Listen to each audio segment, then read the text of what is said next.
CCS की बैठक है, थोड़ी देर में सीसीएस की बैठक होने वाली है। केंद्रीय गृह मंत्री अमित शाह भी बैठक में पहुंच चुके हैं, रक्षा मंत्री भी बैठक के लिए रवाना हो चुके हैं। बैठक की अध्यक्षता प्रधानमंत्री नरेंद्र मोदी करने वाले हैं। हमारे साथ नीरज पांडे इस पर जुड़े हुए हैं। नीरज, क्या अपडेट? जी बिल्कुल, के लिए सभी केंद्रीय हैं, बारी बारी आना शुरू हो गए हैं। फिलहाल जो हम लोगों ने देखा, गृह मंत्री अमित शाह पहुंच चुके हैं, रक्षा मंत्री पहुंच चुके हैं, जेपी नड्डा पहुंच चुके हैं, अश्विनी वैष्णव पहुंच चुके हैं, वित्त मंत्री निर्मला सीतारमण पहुंच चुकी हैं और इसके अलावा external affairs minister S Jaishankar भी अंदर पहुंच चुके हैं। बारी बारी से सभी कैबिनेट मंत्री धीरे धीरे पहुंच रहे हैं। चूंकि सबसे पहले सीसीएस की बैठक है, इसलिए सीसीएस के सभी जो मेंबर हैं अब तक प्रधानमंत्री आवास पहुंच चुके हैं और इसके ठीक बाद सीसीपीए होगा, यानी कि कैबिनेट कमेटी ऑन पॉलिटिकल।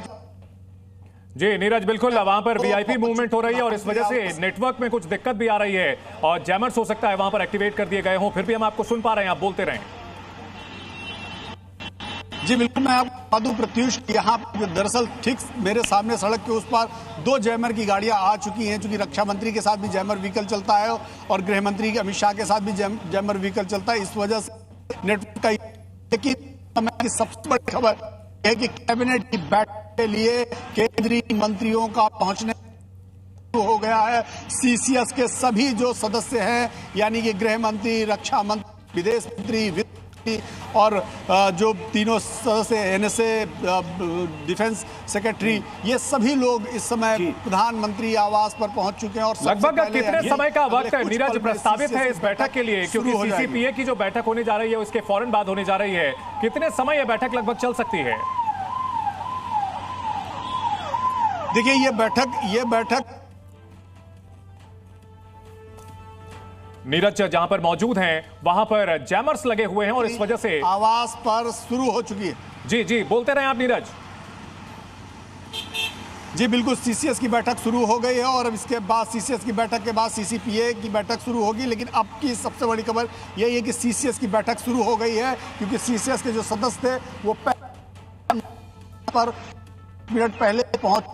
तो सीसीएस की बैठक जो 11 बजे प्रस्तावित थी, वो बैठक शुरू हो गई है, जिसमें 5 मंत्री, यानी कि प्रधानमंत्री मोदी के अलावा रक्षा मंत्री और एक्सटर्नल अफेयर्स मिनिस्टर, ये 5 लोग उस बैठक में मौजूद हैं। 3 और सदस्य, यानी कि एनएसए, डिफेंस सेक्रेटरी और सीडीएस, ये तीनों लोग भी मौजूद हैं। तो ये सीसीएस की आपने बताया कि सीडीएस भी मौजूद हैं। नीरज, अहम बात आपने बताई कि सीडीएस भी यहां पर मौजूद हैं। ये काफी अहम बात है क्योंकि यह जो अहम बैठक कल प्रधानमंत्री की तीनों सेनाओं के प्रमुखों के साथ हुई है। ऐसे में हमारे साथ गेस्ट का पूरा पैनल भी जुड़ा हुआ है। वॉर कैबिनेट में लगातार हम चर्चा कर रहे हैं। दीपक वोरा साहब, अगर बात की जाए, कल प्रधानमंत्री ने सेना को खुली छूट की बात कही और आज सीसीएस की बैठक हो रही है जिसमें सीडीएस भी मौजूद है। क्या इससे जो है हम समझें, क्या संकेत मिलते हैं? दुश्मन को बहुत डर लग रहा है। सर, अभी मैं कर्नल राठौर साहब से बात कर रहा था, ये एयर स्पेस बंद करने का मतलब क्या है? क्यों डरे हुए हैं आप कि हम हवाई हमला करेंगे आपके ऊपर? ये बहुत अहम कदम इन्होंने उठाया, क्योंकि हमने ऑपरेशनल फ्रीडम जो दे दिया है, इसको फ्रेंच में कहते हैं tous azimuts, from all directions. Navy वाले ठोकेंगे, मिलिट्री क्रॉस करेगी और एयरफोर्स हमला करेगी। हमारी तो बीएसएफ काफी है आपकी नपुंसक सेना से निपटने के लिए। क्या बड़ी बड़ी धमकियां हमको देते हो? मैंने अपने बाथरूम में आटम बम रखा हुआ है, मैंने यहां। Don't talk rubbish. अपने लोगों को ये स्नेक ऑयल मत खिलाइए। बहुत ऐसे रबिश बयान अभी और आते रहेंगे सर। बिल्कुल, सीसीएस की बैठक शुरू हो गई है। सभी 5 लोग, यानी कि प्रधानमंत्री नरेंद्र मोदी, रक्षा मंत्री, वित्त मंत्री, गृह मंत्री और विदेश मंत्री बैठक में मौजूद हैं। इसके अलावा 3 पदेन सदस्य होते हैं, जिसमें एनएसए, डिफेंस सेक्रेटरी और कैबिनेट सेक्रेटरी, ये तीनों भी मौजूद है। तो सीसीएस की बैठक शुरू होगी और इसके ठीक बाद सीसीपीए की बैठक होगी और उसके लिए भी मंत्रियों का पहुंचना शुरू हो गया। अभी थोड़ी देर पहले ही, यानी ठीक 3 मिनट पहले, मेरे सामने से शिवराज सिंह चौहान प्रधानमंत्री आवास के लिए पहुंचे हैं और चूंकि सीसीपीए के सदस्य हैं नीरज, आज बैक टू बैक कहा जा रहा है कि आज 4 हाई लेवल मीटिंग्स हैं। ठीक 11 बजे आपने बताया कि सीसीएस की बैठक शुरू हो चुकी है। ये पूरी बैठक, चौथी बैठक खत्म होने में दोपहर के 2-3 बज जाएंगे। जी बिल्कुल, मुझे लगता है कि आज जो है बहुत लंबी बैठक चलने वाली है। पहले सीसीएस की बैठक होगी, उसके बाद सीसीपीए की बैठक होगी, सीसीईए की बैठक होगी और फिर कैबिनेट की बैठक होगी। तो इन बैठकों के समाप्त होने तक मुझे लगता है कि 2 से 2.5 बजना ही चाहिए, क्योंकि हर बैठक करीब मुझे लगता है आधे से 1 घंटे चलने वाली है और उसके बाद कैबिनेट की बैठक एक लंबी बैठक चलने वाली है, उसमें सभी कैबिनेट के सदस्य मौजूद रहेंगे। तो आज ये 4 बहुत महत्वपूर्ण बैठकें देश के लिहाज से बहुत ही महत्वपूर्ण है, क्योंकि बिल्कुल। जिस क्या इसे ऐसे समझे नीरज कि अगर वॉर टाइप सिचुएशन बनती है और अगर ये लंबा खिंचता है तो हमारी कितनी पुख्ता तैयारी है ताकि नागरिकों को कोई थोड़ी सी भी दिक्कत ना हो?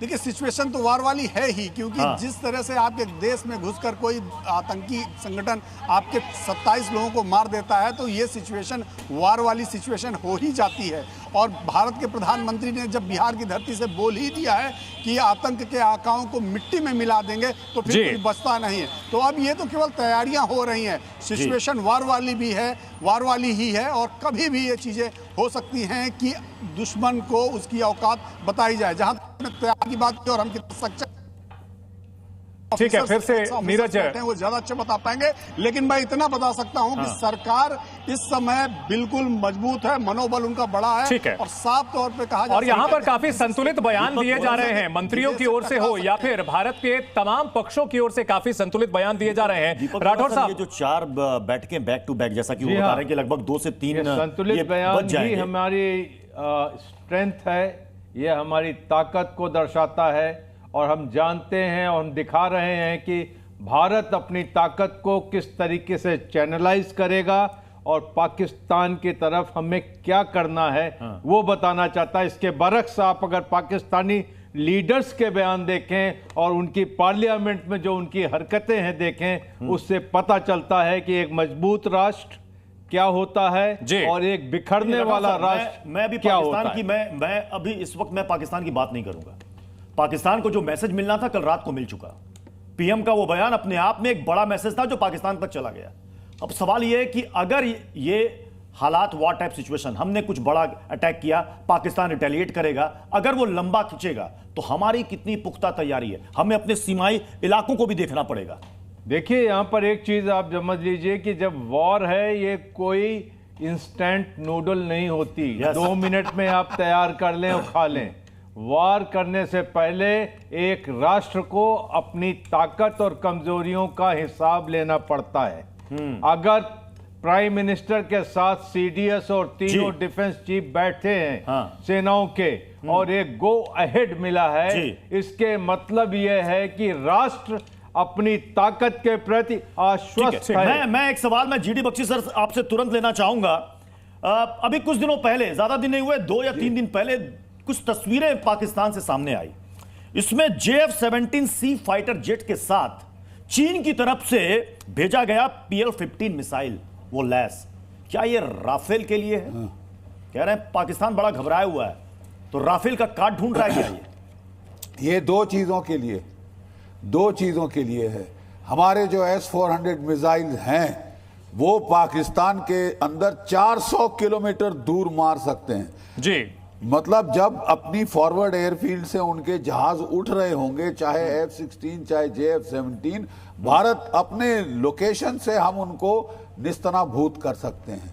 इसके डर से जो पाकिस्तान है, अपने जो बेस्ट एसेट्स हैं F-16 ब्लॉक 58, उसने उनको जो है आधों को पसनी भेज दिया है। पसनी मतलब ग्वादर के आगे, ताकि वो इनकी रेंज से दूर रहे। पीछे क्वेटा की एयरफील्ड्स में ला रहे हैं, आगे कर रहे हैं अपने घटिया फाइटर्स JF-17, लेकिन जैसे आपने उन पे बताया उस पे PL-16 जो beyond visual range air to air missile है, PS-15 सॉरी, वो उसको लगा रहे हैं ताकि वो हमारी रफाल जहाजों के साथ झड़प कर सके।